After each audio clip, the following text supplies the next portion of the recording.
Hi everyone, in this video I'm going to show you how to add clickable link in YouTube Shorts. It's very easy to do it and I will show you in just small steps. So first of all you have to open your YouTube account here, and once you're here, first of all you have to just click on the bottom right side corner, which is basically your profile icon here.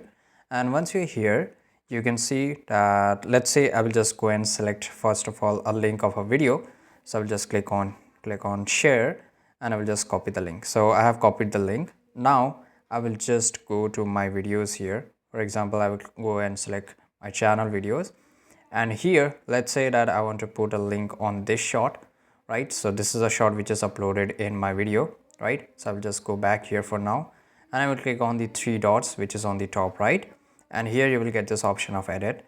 And once you get this option of edit, it will just take a small minute of your time and it will get open.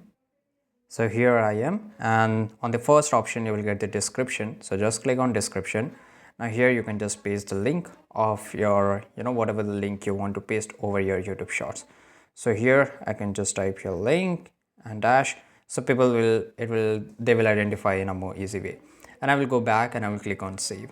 So when I will just open this short here, for example, I will just go back and make sure it's saved. So our video and the description is saved here. And once you will able to see the clickable links over your YouTube Shorts. I hope you found this video very useful. If you did, subscribe.